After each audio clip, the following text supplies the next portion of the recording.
বক্তব্য দেওয়ার কিছু নেই। 90-এর স্বৈরাচার আন্দোলনে ছিলাম, সব নেতারা কিন্তু আমাদের চেহারা ছিল। অনেকে বলে অনেক ফ্যাক্টরি নেতা, আজকে বলেন আমরা কি ফ্যাক্টরি নেতা? 18 নির্বাচনে কারাগারে ছিলাম, আমরা কি ফ্যাক্টরির নেতা? আমরা আজকে নেতা হই নাই।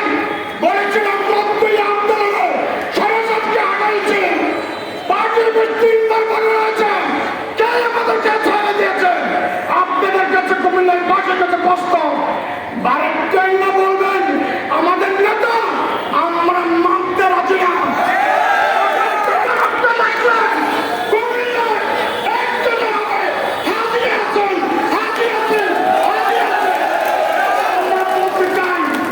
আমরা চাই না তখন আছি রক্ত জমা হয় কেন না?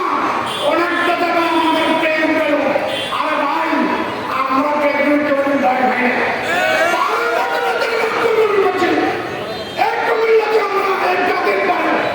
আজকে বলুন, হকাররা বলুন, রিস্কারদের বলুন, বাপ বলেছে বলুন, আমাদেরকে ছিলেন কেননা আমরা আপনারা ছিলাম। আমরা বাগান মতন রক্ষণ নয়, আমাদেরকে বাগাতে পারবে এখান থেকে। আমরা আছি, আমরা থাকবো।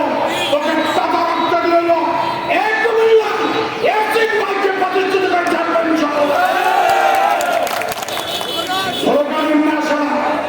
আমরা যখন ছিলাম এখানে, আমি বলতে চাই আজকে আমাদের যে কয়েকবার 3বার বাড়িঘর ভাঙছে, আমাদের অনেক নেতা দেখছি রাতের অন্ধকারে কানো কানো যাইতো, আমরা দেখছি না।